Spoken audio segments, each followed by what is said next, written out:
Stepping through the gate, Emmonsdottir finds, is no more difficult than stepping through any other gate. But it doesn't look like any gate Emmonsdottir has ever stepped through before. It looks like a couple of tall trees, branches reaching out and intertwining.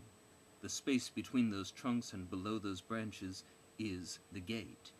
And it looks just like a space between trunks and under branches, with the remainder of the courtyard there in the Chapin Gate compound completely visible on the other side. Maybe a little odd-looking, a shade off, or a second, some sort of delay in light and time. Whatever. She's armed and pissed off and more than 2 hours behind. She steps through. Every muscle in her body spasms. Muscles she didn't know she had. Everything from the little doohickeys that wiggle her eyes around in their sockets to the constricting shit-shovers in her gut to her ever-loving ass. Everything dances around while she collapses in a heap on pale stone in harsh sunlight. She does the flounder flippity-flop while foreign hands relieve her of weapons. Aside from the total lack of pain, she's rather astonished to find that her senses are largely unimpaired. She can see the statues of bald women that frame the gate, the pale blue sky, the merciless sun in the pale blue sky, and a couple of young Cloxic merchants standing nearby changing out of their heavy wool dresses and into light cotton clothing. She can smell the iron of a great deal of blood. She can hear a city heaving some distance away, that weird tonal finish, and the two merchants now checking her out with amusement. Look at her. She had it in for somebody. Hey, Clockswoman, you need to calm down. The gate doesn't like it when you come through with violent intentions. Like she can help it. The weave, man. Warrior all the way. I'm not blind. You know how I like warrior women. I know like you never had a woman of any kind. I get it done. He gets it done. Rolled eyes, jerk thumb. You want to take mercy on my friend here? He's got a 2% interest on Berlani cookware. It's true. I'm gonna pick up my permit right now. Some priestess or other. You just remember to show respect, man. This isn't some two-bit bazaar that Chib Galara running on the plains. This is the seat of the Empress herself. May she dwell in mercy and light forever and bestow the blessing of her smile upon us all. I know, man. I know the drill. Maybe it's the idiots talking. Maybe Emmonsdottir managed to actually calm herself. Maybe whatever the gate does only lasts so long no matter what's in a traveler's heart. Any which way, she can talk now. A bit. Mouthful. You get used to it. That's how they talk here. You better start, too. It's easy. Just string lots of compliments together whenever you talk about the Empress, and talk about her a lot. She... Emmonsdottir rolled herself into a ball. Must be something. She's that. Give it another minute. You'll be okay. You gonna give me a hand up or stare at my tits all day? They both extend a hand. She picks one. Gets pulled up to her feet. Emmonsdottir is unaware of just when the clocksman left her, how much time passed while she stood there surveying her surroundings, trying to take it all in.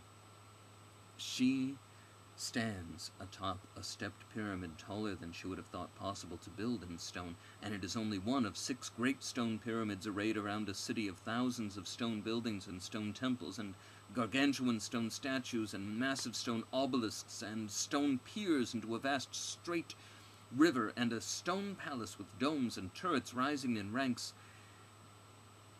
And that's really it. Not the buildings, not their material, not the scale of construction. The regularity. Emmonsdottir stands there looking at a city planned and executed to within a fraction of a hair's width. A place for everything and everything in its place. It's easy to see how this city expands. Not the haphazard construction of immigrants and refugees who have built Chapin out over the years. This stone city must have a name, but Emmonsdottir was never good with names, especially Xeno names. Just slips back into the loom and sets the shuttle leaping back and forth, repeating a pattern in stone. repetition, recapitulation. Broad Avenue, statue at the intersection, plaza with fountain. Obelisk, where the avenue intersects another at a perfect right angle. The perfect squares made by the perfect Broad Avenue intersections are perfectly divided by smaller streets, a half dozen in each square, topped by vast, perfect awnings. Each perfect square made by the smaller streets is divided into buildings. What at first appear to be anomalies, the pyramids and the temples and such, are, Emmonsdeuter is certain, in fact, part of some greater pattern. One would have to be a bird to understand. Lifting her eyes beyond the rows and rows of city, Emmonsdeuter finds only the desert. Not a tree in sight, not a mountain, not a sea. There is only the city, the desert, and the river. Dropping her eyes against the punishing sunlight and the desert void, she sees how the pyramid has been decorated. No, not decorated. Festooned, that's the word for it. Each of the great steps in the Great Step Pyramid is topped by animal corpses, and their strange alien forms are bad enough. All the blood that spilled out and pooled and dried from their gutting, that's bad enough. Worse, somehow, is the utter absence of animals drawn to what should be a great feast. Where are the birds, the rats, the flies? There is magic here indeed. Terrible magic. Xenomagic. Standing beside Emmonsdeuter is a slight, bald, dark brown Fenish. Well, a generous person would round him up to man rather than adolescent. He wears a short skirt, and that's it. There is absolutely nothing else distinctive about Zaganthos. "Hello," he says to Emmonsdeuter in passable high Cloxic. "Hi there. Begging your pardon and all that crap. Have you seen the merchants? A couple of guys, Clocksmen?" "They left." "You're shitting me." "Sorry, one more time, please." "They left."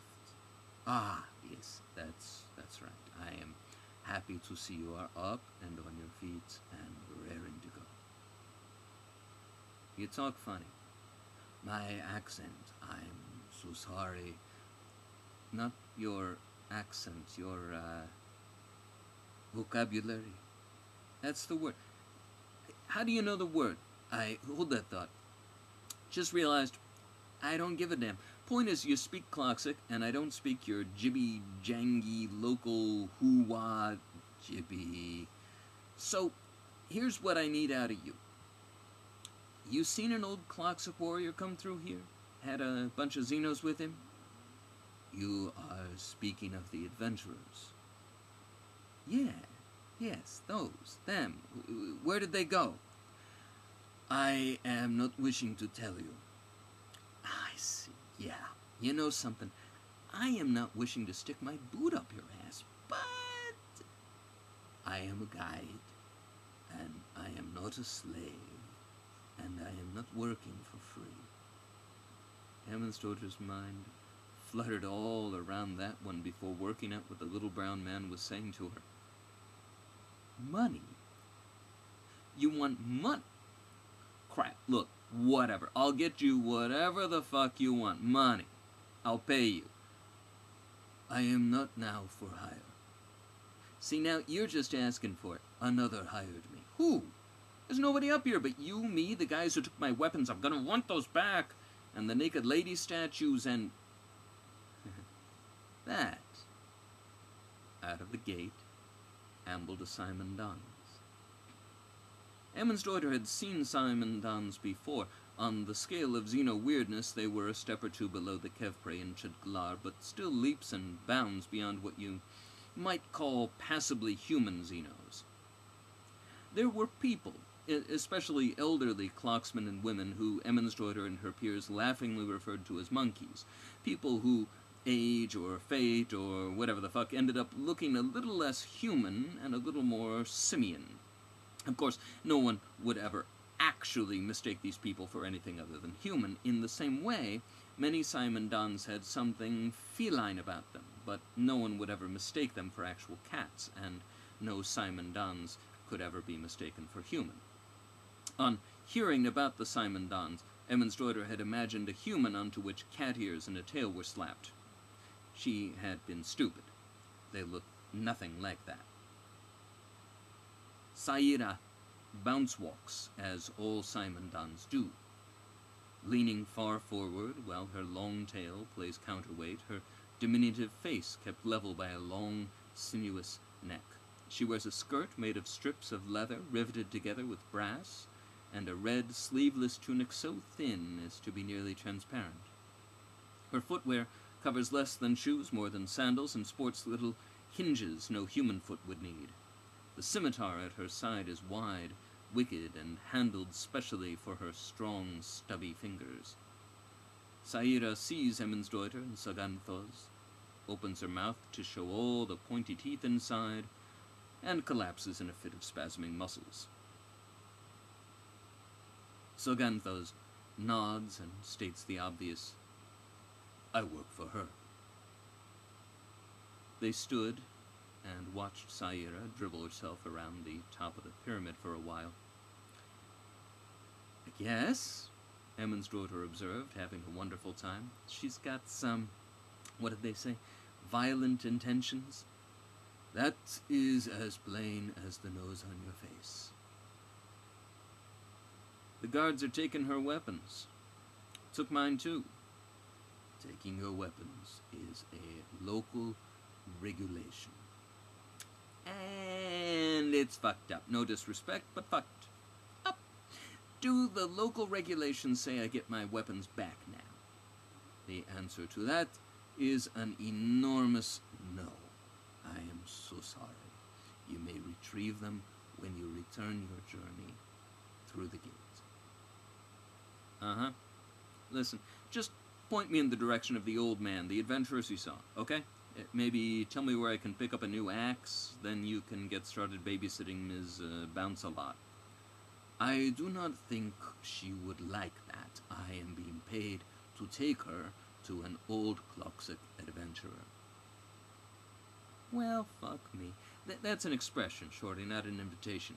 You use this word rather a lot.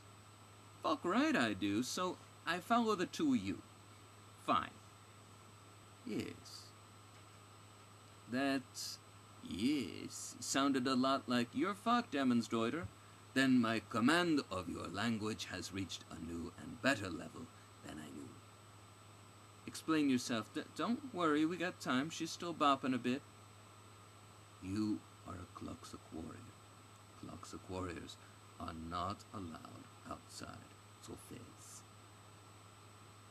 Zolpes, that's the name of the city. Zolfez is the name of the city.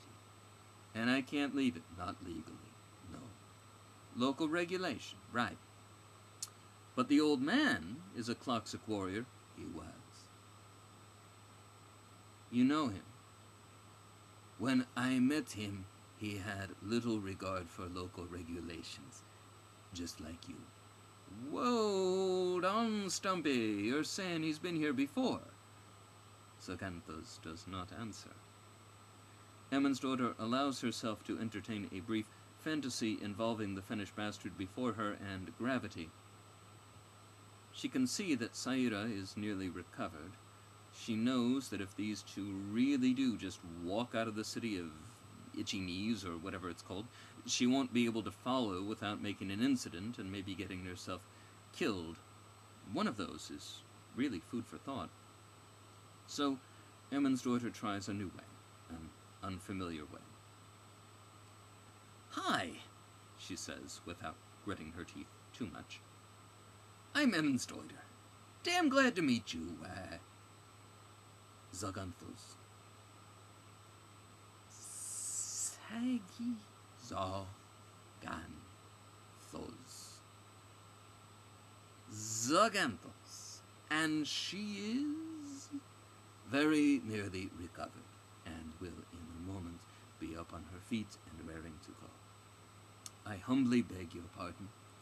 I will look for you, following us to the edge of her Empress's glorious city. May she dwell peacefully in glory and honor so long as the sun and stars trace their paths across the dome of the world.